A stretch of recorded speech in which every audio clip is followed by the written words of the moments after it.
माननीय मंत्री जी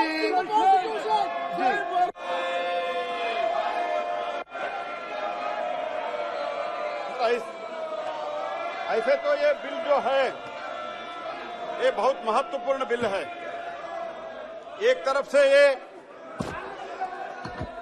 game changer भी हो सकता है। जैसे मैंने पहले भी जब 2021 में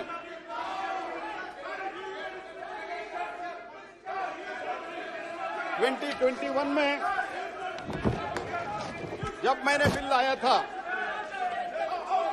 उस टाइम भी ये बहुत दुर्भाग्यपूर्ण बात है, उस टाइम भी यही स्थिति हुआ था। हम उस टाइम भी दिन में भी बिल पारित करना पड़ा था। तो उस टाइम भी कुछ लोग उस तरफ के जो कुछ लोग हैं उन लोगों ने उस बिल का भी विरोध किया था। लेकिन मैं ये कहना चाहता हूं 2021 के अमेंडमेंट के बाद 276 ब्लॉक्स ऑक्शन हो गया है 2015 के बाद और 2021 के बाद। इसमें 221 से 2023 तक 2021 से 2023 तक लगभग 2 वर्ष में 168 ब्लॉक्स ऑक्शन हुआ है। इसका अर्थ यही है जो मोदी जी के मार्गदर्शन में हम जो बदलाव ला रहे हैं हर एक क्षेत्र में, वो फॉरेन अफेयर से लेके बायोटेक्नोलॉजी तक और खनिज क्षेत्र में उत्पादन क्षेत्र तक जो कुछ भी हम बदलाव ला रहा है वो देश के हित में है और देश में बदलाव दिख रहा है, देश का डेवलपमेंट दिख रहा है। There is a visible change. इसी कारण देश का जो अर्थव्यवस्था है वो अर्थव्यवस्था 2014 में 5 फ्राइजाइल के लिस्ट में थे। भारत 5 फ्राइजाइल इकोनॉमी के लिस्ट में थे। 5 फ्राइजाइल से आज मोदी जी के नेतृत्व में भारत 5th लार्जेस्ट इकोनॉमी बना है sir. We are the 5th largest economy of the world today sir. तो यही कारण है कि स्वच्छ मन से with a clear vision and clear mind हमने जो कुछ भी बदलाव लाना चाह रहे हैं उसमें तो हमारा कोई किसी को फलाना को चाचा मामा को भाई भतीजा को कोई लाभ करने का हमने कभी भी नहीं सोचा। हम देश के हित में सोचा। इनके कालखंड में जो कोयला का अलॉटमेंट होता था इनके एक एमपी को भी सजा घोषित हुआ है और जेल में डालने का कगार में है। लेकिन भारत के माननीय प्रधानमंत्री जी के नेतृत्व में आज भारत जो प्रगति कर रहा है तो हम कोयला में भी इतना बड़ा बदलाव लाया है। हमारे जो कोयला के क्षेत्र में इनके कालखंड में केवल और केवल 566 मिलियन टन उत्पादन होता था।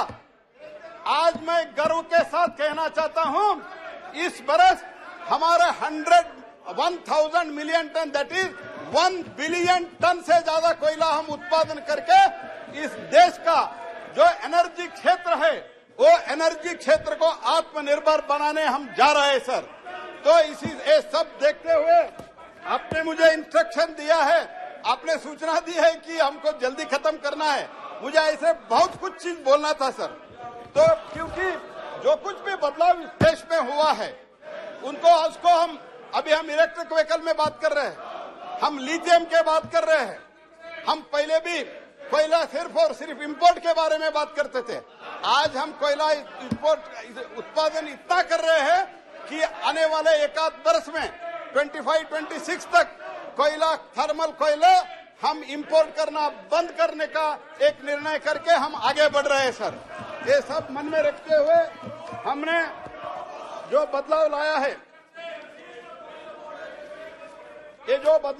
है मैं इतना ही कहना चाहता हूं कि इसमें हम 3 बदलाव लाया है।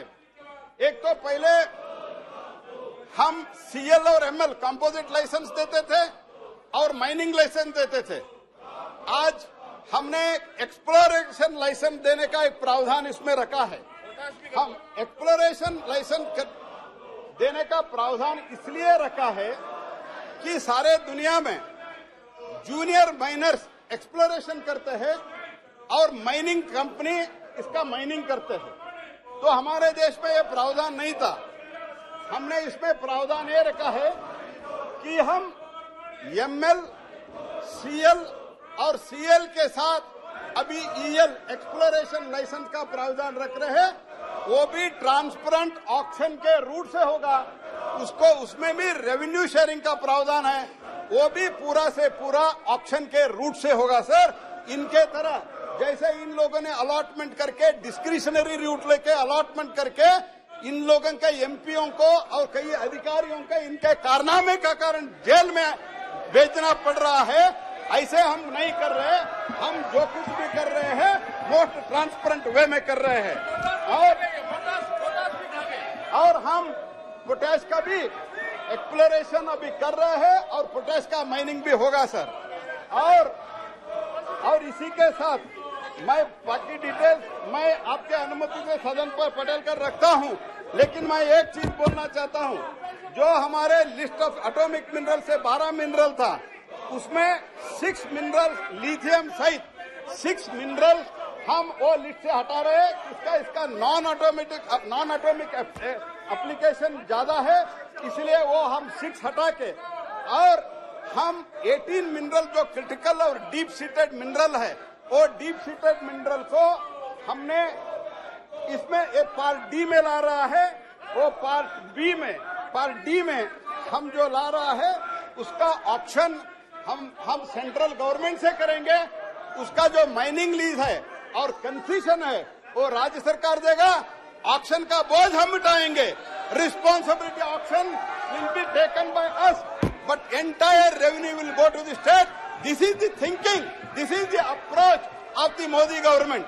एंड पहले क्या होता था, अलॉटमेंट रूट से सिर्फ रॉयल्टी दिया जाता था। हम प्रीमियम करा के ऑक्शन करा के इसके क्या क्या बदलाव हुआ है मैं बताना चाहता हूं। 2014 से पहले ओडिशा का रेवेन्यू था सिर्फ 5,000 करोड़, आज हुआ है 49,000 करोड़। ये सिर्फ और सिर्फ माइनिंग का रेवेन्यू मैं आपको बता रहा हूं, ये बदलाव हुआ है। और तीसरा है, और हम ये 3 क्षेत्र में जो बदलाव, एक तो हम एटॉमिक मिनरल से 6 मिनरल निकाल रहे हैं, और तीसरे में हम पूरा 24 मिनरल्स को हम एक क्रिटिकल और डीप सीटेड मिनरल में डाल के ग्रुप डी में ऑक्शन हम कर रहे हैं। रेवेन्यू मिल रहा है स्टेट को। यही कहते हुए इसमें मैं इतना ही कहना चाहता हूं, इसमें बीच सैंड मिनरल हम इंक्लूड नहीं किया है। Beach sand mineral public sector के लिए रिजर्व होगा। इसके लिए मुझे हमारा एमओएस मंत्री जो है मुरलीधरन जी केरल से और प्रेमचंद्रन जी भी हमको रिक्वेस्ट किया था। हमने वो रिक्वेस्ट को हम स्वीकार कर लिया है। हम बीच सैंड मिनरल को भी हम इसमें बाहर रखे हैं। तो ये कहते हुए थैंक यू। और बाकी मेरा स्पीच जो है, प्रश्न यह है कि विधेयक पर विचार किया जाए। जो सदस्य इसके पक्ष में वो हाँ कहें, जो सदस्य इसके विरोध में वो ना कहें। एक मिनट मैं मेरा चेयरमैन